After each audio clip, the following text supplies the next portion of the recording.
Who started the fire? Here we see a group of Maidan girls doing their part by filling up Molotov cocktails behind the scenes while the boys are busy using them to burn people alive. This wasn't a tragic accident. This was murder.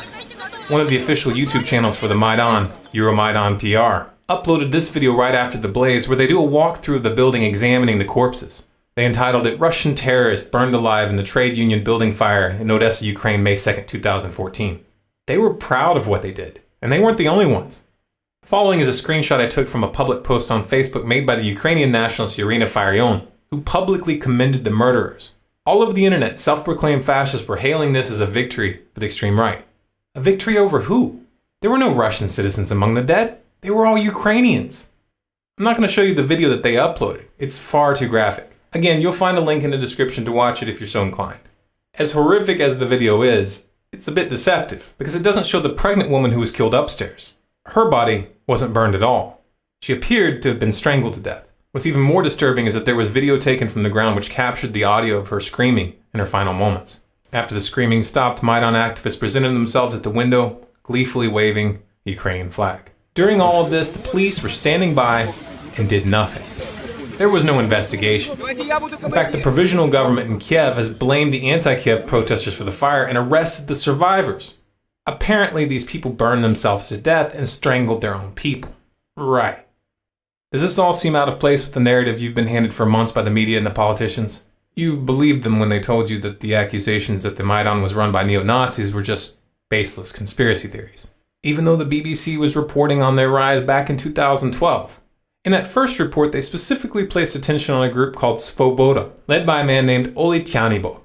In that article, they referred to Svoboda as a proto-fascist organization, and they covered Tyanibok's long history of targeting Jews and ethnic Russians. They pointed out that in 2004, he was kicked out of Viktor Yushchenko's government for making a speech calling for Ukrainians to fight against a, quote, Muscovite Jewish mafia. And in 2005, he signed his name to an open letter to the leadership of Ukraine entitled "Stop the Criminal Activities of Organized Jewry." Here's that same Oli Tyanibok rubbing shoulders with John McCain, and here with U.S. State Department diplomat Victoria Nuland. That's the same Victoria Nuland that was caught in a leaked phone call talking about installing Arseniy Yatsenyuk to run the provisional government. And Tyanibok is just one of several known neo-Nazis currently holding high office in Kiev. For example, Dmitry Yarosh, a prominent right sector leader who was installed as Ukraine's Deputy Secretary of National Security. But don't take my word for it. Go read what the BBC said about these people back in 2012. Go look at this article from Reuters which acknowledges that these guys are well positioned in the current government. Then, if you've got the guts, go look at the photos from the crime scene in Odessa. If you do, you'll understand that what we're dealing with here isn't just a few politicians with offensive opinions. These guys are the real deal.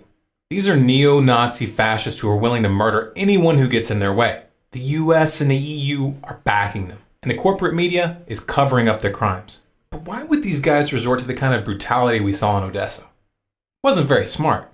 The images in the video of the crime scene have gone viral. That's a public relations disaster that will have lasting consequences. Why would they do something like this? Because they're running out of options. There's a rebellion spreading all across Ukraine. And in spite of what the corporate media has been trying to sell you, these aren't pro-Russian protesters. The people don't trust the coup-appointed government, and they don't want to live under its rule. What they're asking for is a federal system comprised of states with a certain degree of autonomy, kind of like what the United States used to be. Kiev has ordered the military to put down the rebellion 3 times already, but only a fraction of the Ukrainian military has been willing to fire on its own people. Not only have the troops refused to fight, but many have switched sides and are now fighting for the resistance. Others are on the fence contemplating turning their guns on Kiev and saying so publicly. Mr. Yatsenyuk and company. Еще там company. Большое вам спасибо за зарплату 1300 гривен за 2 месяца. Поверьте мне стыдно. Вы меня слышите? Задумайтесь, потому что мы можем повернуть колонну на вас. That's a serious problem for the provisional government, especially since the IMF made it very clear that the $17 billion loan package that they're offering will be cancelled if Kiev fails to regain control of the East.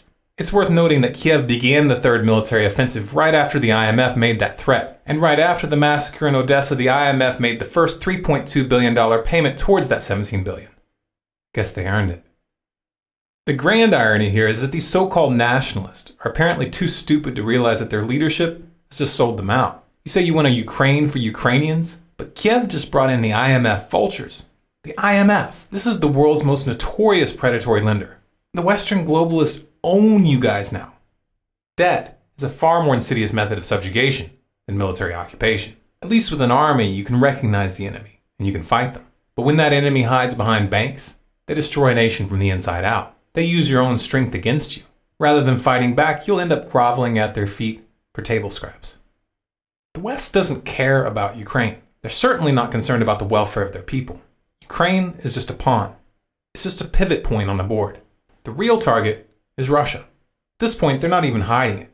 If you pay attention, you'll notice the politicians and the media are doing everything in their power to turn the public against Russia. They're working hard to make you hate them and fear them. They're trying to create a boogeyman in your mind, kind of like how they did in the Cold War.